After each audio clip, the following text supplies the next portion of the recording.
Hello guys, welcome to my channel. আমি রনিতা, তোমরা দেখছো unmonarts। আজকে আমি তোমাদের সঙ্গে একটা ওয়াটার কালার পেন্টিং শেয়ার করব। প্রথমেই আমি ক্ষমা চেয়ে নিচ্ছি এই জন্য যে ভিডিওটা এডিট করার সময় আমি এর স্পিডটা খুবই বাড়িয়ে দিয়েছি। আমি এটা ঠিকভাবে লক্ষ্য করতে পারিনি, কারণ কদিন যাবত আমার পারিবারিক কিছু কারণে আমি খুব মন দিয়ে কাজ করতে পারছি না, তার জন্য তোমরা আমাকে ক্ষমা করো।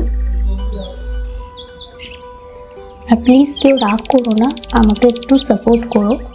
আমি সত্যি খুব ব্যস্ততার মধ্যে ছিলাম, তাই জন্যই আমার এই ভুলটা হয়েছে।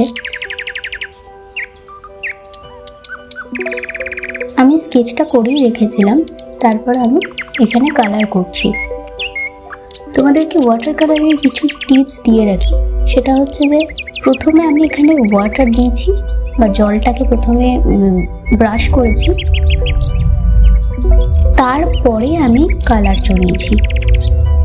তো এটা করলে খুব সুন্দরভাবে কালারটা স্প্রেড হয়, ছড়িয়ে যায় চারদিকে, যাতে খুব রিয়েলিস্টিক ওয়াটার কালার বলে মনে হয়।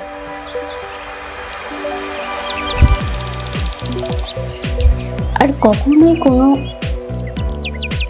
ওয়াটার কালার করার সময় আমরা বর্ডার ব্যবহার করব না, আমরা শেড দিতে পারি। শেড দিলে ব্যাপারটার আউটলাইন বোঝা যায়, কিন্তু বর্ডার করব না বা আউটলাইন আলাদা করে দেব না। এটা হচ্ছে ওয়াটার কালার করার মেন একটা দিক, যেটা অনেকেই ভুল করে যে আউটলাইন করে দেয়।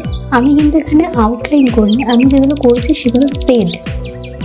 তোমরা ভালো করে লক্ষ্য করলে বুঝতে পারবে যে আউটলাইন আমি করিনি। তো তোমরাও চেষ্টা করবে যতটা কম আউটলাইন করা যায়, খুব কম আউটলাইন দিয়ে ওয়াটার কালারগুলোকে সম্পূর্ণ করার চেষ্টা করব। আর যতটা ট্রান্সপারেন্ট রাখা যায় ততই সুন্দর হয় ওয়াটার কালার, এবং ট্রান্সপারেন্ট রেখেই কালার চড়াতে হবে, যাতে কালার খুব হালকা না হয়ে যায়, আবার খুব কালারের ওপর কালার চড়িয়ে আসল কালারটাই যাতে চলে যায় এরকম ব্যাপারও না হয়, সেই দিকগুলো খেয়াল রাখতে হবে।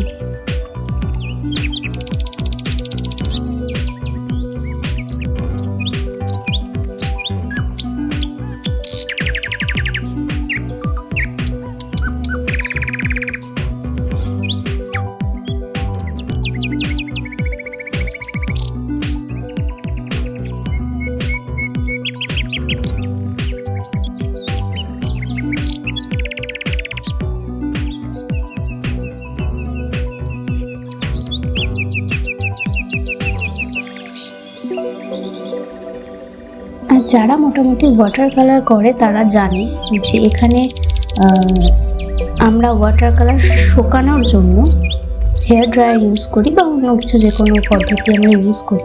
তো আমি ওখানে ইউজ করেছি হেয়ার ড্রায়ার, কালারটাকে খুব তাড়াতাড়ি শুকানোর জন্য, যেখানে প্রয়োজন যে কালার তাড়াতাড়ি শুকিয়ে ফেলতে হবে সেই জায়গায়। তোমরা দেখতেই পাচ্ছ যে আমি পুরো জায়গাটায়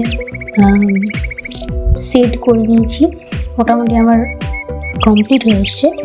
লাস্টে জাস্ট হালকা করে হোয়াইট কালার দিয়ে খুব সরুভাবে বা খুব পাতলাভাবে কিছু হাইলাইট করে দেবো, যেহেতু এই জায়গাগুলো আমি ছাড়িনি সেই ক্ষেত্রে। আর যারা খুব ভালো ওয়াটার কালারে বা বিগিনার্স লেভেলে নয় যারা, তাদের জন্য এই বিষয়টা তোমরা মাস্কিং ফ্লুইড ইউজ করতে পারো বা এমনিও সাদা জায়গা ছেড়ে রাখতে পারো।